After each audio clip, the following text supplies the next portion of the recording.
নিশানায় কেন্দ্রীয় agency red road থেকে ফের একবার ইডি সিবিআই কে নিশানা মমতার। কেউ কেউ এজেন্সি দিয়ে ভয় দেখাচ্ছে, দাবি মুখ্যমন্ত্রীর। আরো একবার জানিয়ে রাখতে চাইবো, রেড রোড থেকে ফের একবার ইডি সিবিআই কে আক্রমণ মমতা বন্দ্যোপাধ্যায়। কেউ কেউ এজেন্সিকে দিয়ে ভয় দেখাচ্ছে, দাবি মুখ্যমন্ত্রীর।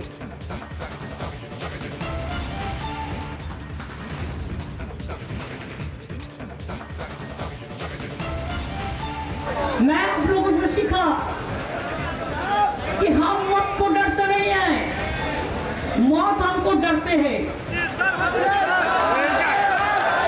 कोई कोई चाहते हैं जैसा ही चुनाव में सबको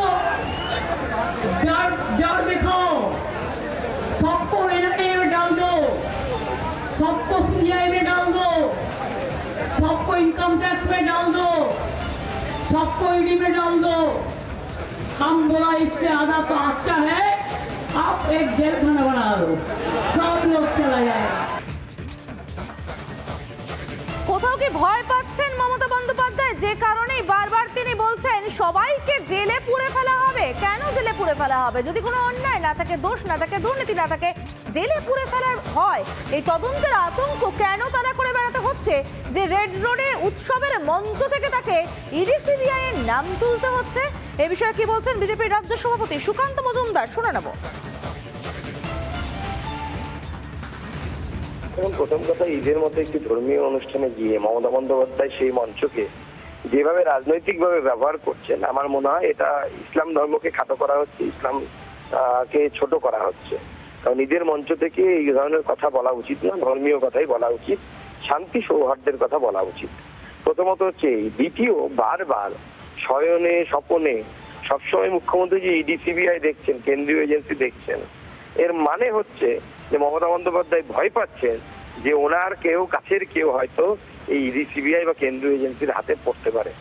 তো এই ডর, এই ভয়, এটা ভালো। ডর আচ্ছা লাগা, চোরেরা যদি ভয় পায় সেটা ভালো জিনিস।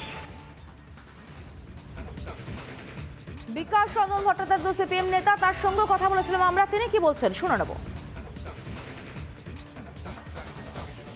মুখ্যমন্ত্রী, তিনি নিজে পুলিশ মন্ত্রী, তার যদি সামান্য নৈতিক বোধ থাকতো তিনি কিন্তু নৈতিক কারণেই পদত্যাগ করতেন। তার কারণ পশ্চিমবঙ্গে প্রায় সব তদন্ত, গুরুত্বপূর্ণ সমস্ত ঘটনার তদন্ত সিবিআই হাতে চলে যাচ্ছে। এই রাজ্যের পুলিশ প্রশাসনকে উনি একেবারে মাটির তলা নামিয়ে দিলেন। দুর্নীতির তদন্ত তারা করতে পারে না, কোন একটা সামান্য খুনের তদন্ত তারা করতে পারে না। যদি তৃণমূল কংগ্রেসের সঙ্গে যুক্ত থাকে তারা ভয়ে কিছু করতে পারেন না। আর মুখ্যমন্ত্রী আগে থেকেই ঠিক করে দেন কে অপরাধী আর কে অপরাধী নয়। এইভাবে গোটা তদন্ত প্রক্রিয়াকে উনি নষ্ট করছেন, এই সাংবিধানিক কাঠামোকে তিনি নষ্ট করে দিচ্ছেন। অনেক ভয়ের ব্যাপার। মমতা বন্দ্যোপাধ্যায় কিসের ভয় পাচ্ছেন যে রেড রোডে উৎসবের মঞ্চ থেকেও তাকে ইডি সিবিআই এর কথা বলতে হচ্ছে, প্রশ্ন তুলছেন বিরোধীরা। রেড রোডের মঞ্চ থেকে ফের একবার ইডি সিবিআই কে নিশানা করলেন মমতা বন্দ্যোপাধ্যায় এবং এজেন্সিকে দিয়ে ভয় দেখানো হচ্ছে বলে দাবি মুখ্যমন্ত্রীর। ভয় দেখানো হলেই ভয় কেন পাচ্ছেন তৃণমূল, সেই প্রশ্নের উত্তর কিন্তু কোথাও মেলে না। ইডি সিবিআই দিয়ে ভয় দেখানো হলে ভয় পাচ্ছেন কেন, তার উত্তরে খোঁজার চেষ্টা চলছে এই মুহূর্তে। কি বলেছেন মমতা বন্দ্যোপাধ্যায়, আরো একবার শোনা নেব। मैं आप लोगों से सीखा कि हम मौत को डरते नहीं हैं, मौत हमको डरते हैं। कोई कोई चाहते हैं जैसा ही चुनाव में सबको डर दिखाओ, सबको एनआईए में डाल दो, सबको सीबीआई में डाल दो, सबको इनकम टैक्स में डाल दो, सबको ईडी में डाल दो। हम बोला इससे आधा तो अच्छा है, आप एक जेल खाना बना दो, सब लोग चला जाएगा। সবাইকে সিবিআই ধরে নিয়ে যাবে, সবাইকে ইডি ধরে নিয়ে যাবে, কেন এই কথা বলছেন মমতা বন্দ্যোপাধ্যায়? মনে পড়ে মমতা বন্দ্যোপাধ্যায় যখন পার্থ চট্টোপাধ্যায়কে নিয়ে বলেছিলেন, ঠিক তারপরেই পার্থ চট্টোপাধ্যায় গ্রেফতার হয়েছিলেন।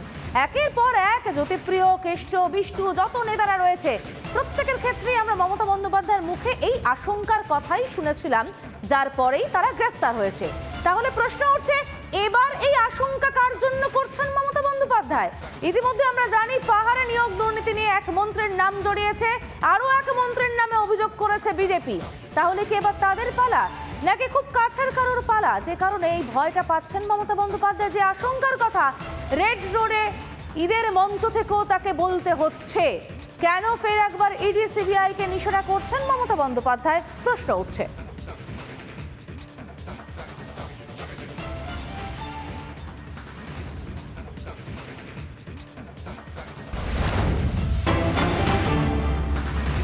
এদিকে ফিরহাদ হাকিম, মমতা মন্ত্রিসভার আর এক মন্ত্রী, তিনি বলছেন সিবিআই এর এখন আর অস্তিত্ব নেই, সবকিছুতেই সিবিআই। পুলিশকে এখন মানুষ ভয় পায় না, ট্রাফিক পুলিশকে যেমন মানুষ মানে না, সিবিআই কেও মানবে না। পুলিশকে ভয় না পেলে সেটা গর্বের না লজ্জার?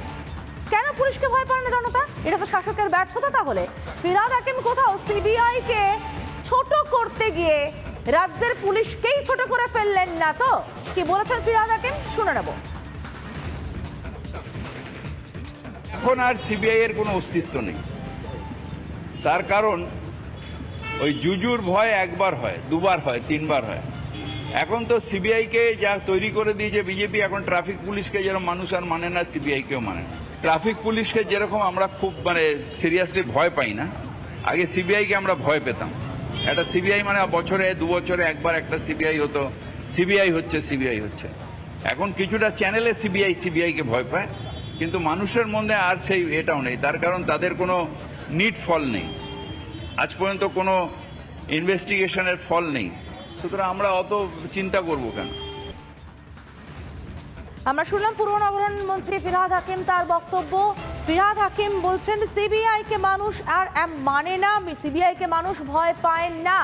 যদি ভয়ই না পায় তাহলে দলনেত্রীর বক্তব্য যে কিছুক্ষণ আগে শোনালাম, দলনেত্রী এতটাই আতঙ্কিত যে রেড রোডে উৎসবের মঞ্চ, সেই উৎসবের মঞ্চ থেকেও বলছেন সিবিআই ধরে নিয়ে যাবে, ইডি ধরে নিয়ে যাবে। এই ভয়টা তাহলে দলনেত্রী কেন পাচ্ছেন? ফিরহাদ হাকিমের দলনেত্রী ভয় পাচ্ছেন, ফিরহাদ হাকিম ভয় পাচ্ছেন না। উল্টে সিবিআই কে ভয় পাচ্ছেন না এটা বোঝাতে গিয়ে দলনেত্রী, পুলিশ মন্ত্রী যিনি, তার পুলিশকেই তিনি ছোট করে ফেললেন। তিনি বলছেন পুলিশকে ভয় পাচ্ছে না মানুষ, পুলিশকে ভয় না পেলে সেটা গর্বের না লজ্জার? প্রশ্ন উঠছে। তার কারণ হচ্ছে পুলিশ মন্ত্রী তো তাদের দলনেত্রীর সঙ্গে ফিরহাদ হাকিমের বক্তব্যের আকাশ পাতাল এ পার্থক্য কেন?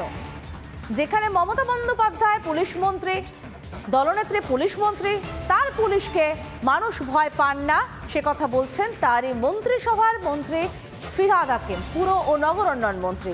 আবার সিবিআই নিয়ে মমতা বন্দ্যোপাধ্যায় যখন রেড রোড থেকে ভয় পাচ্ছেন, তখন সিবিআই কে ভয় পাওয়ার কারণ নেই বলছেন ফিরহাদ হাকিম। আরো একবার শুনে নেব। এখন আর সিবিআই এর কোনো অস্তিত্ব নেই, তার কারণ ওই জুজুর ভয় একবার হয়, দুবার হয়, তিনবার হয়। এখন তো সিবিআই কে যা তৈরি করে দিয়েছে বিজেপি, এখন ট্রাফিক পুলিশকে যেরকম মানুষ আর মানে না, সিবিআই কেও মানে না। ট্রাফিক পুলিশকে যেরকম আমরা খুব সিরিয়াসলি ভয় পাই না, আগে সিবিআই কে আমরা ভয় পেতাম। একটা সিবিআই মানে বছরে 2 বছরে একবার একটা সিবিআই হতো, সিবিআই হচ্ছে। এখন কিছুটা চ্যানেলে সিবিআই কে ভয় পায়, কিন্তু মানুষের মধ্যে আর সেই এটাও নেই। তার কারণ তাদের কোনো নিট ফল নেই, আজ পর্যন্ত কোনো ইনভেস্টিগেশনের ফল নেই। সুতরাং আমরা অত চিন্তা করব কেন?